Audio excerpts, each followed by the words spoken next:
Je m'appelle Luis Garcia Larrea, je suis médecin, neurophysiologiste, directeur de recherche à l'INSERM. Je dirige une équipe qui s'intéresse à la douleur chez l'homme exclusivement. Une équipe qui a 13 axes de recherche au sein du Centre de neurosciences de Lyon. L'une qui est l'étude de la douleur normale, physiologique, comment le cortex cérébral l'interprète, la transforme, la module et la contrôle. D'autre part, on s'intéresse à développer des systèmes de diagnostic précoce de la douleur chronique pour accélérer le diagnostic et donc accélérer son traitement. Et en troisième lieu, on s'intéresse à des systèmes de traitement non pharmacologiques, essentiellement de la douleur chronique, et surtout fondés sur la stimulation du cortex cérébral.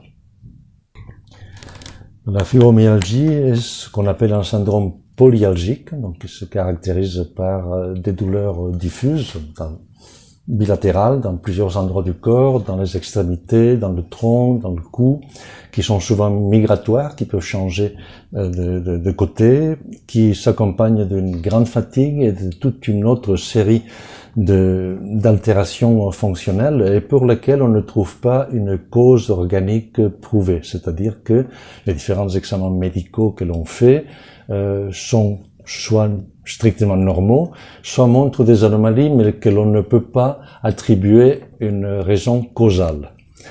Sur le plan de la recherche scientifique, on connaît des choses qui sont anormales, et notamment une altération de ce qu'on appelle les contrôles descendants de la douleur. Ce sont des contrôles exercés par des systèmes corticaux ou sous-corticaux. On les appelle descendants parce qu'ils descendent vers la moelle épinière et qu'ils peuvent contrôler, dans certains moments, les influx nociceptifs douloureux qui vont monter. On sait que chez les patients fibromyalgie, ces mécanismes sont défaillants.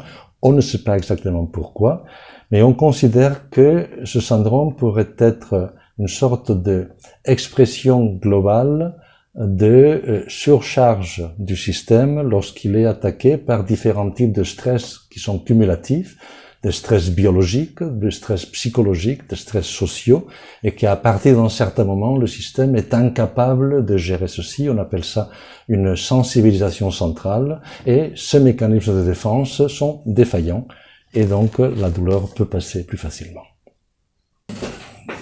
La recherche avance lentement, mais avance sans s'arrêter. Sur le plan pharmacologique, on a des avancées importantes, par exemple pour la migraine, avec la mise au point de ce qu'on appelle des anticorps monoclonaux, qui sont des protéines qui vont se fixer sur des neuromodulateurs auxquels les migraineux sont très sensibles et qui peuvent améliorer très substantiellement cette pathologie.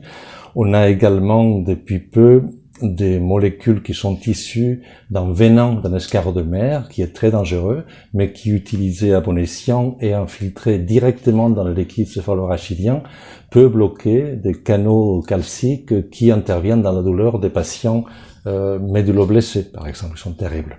Sur le plan non pharmacologique aussi, pendant les dernières 10 années, on a énormément évolué sur le traitement par stimulation corticale, aussi bien par stimulation transcrânienne magnétique que par stimulation directe électrique, et de plus en plus de patients qui avant arrivaient à se faire opérer pour ce type de stimulation peuvent avoir la même stimulation de façon non invasive, sans intervention.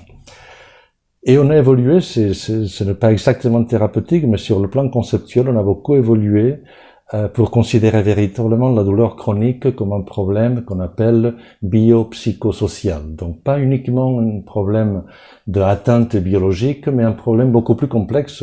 Et ça affecte notamment la fibromyalgie, dans ce sens où la douleur, ce syndrome complexe multifactoriel, ne dépend pas uniquement de l'influx qui monte au cerveau, mais aussi de comment le cerveau le reçoit, dans quel état il est. S'il est triste, s'il est content, s'il est préoccupé, il y a des facteurs psychogènes liés à la mémoire, à l'attention, à la distraction, mais aussi beaucoup de systèmes sociaux sur l'insertion de ce patient dans son monde, est-il satisfaisante ou non. Tout cela crée un ensemble de symptômes qui vont bien au-delà. Et ceci va modifier très substantiellement la prise en charge de ces patients.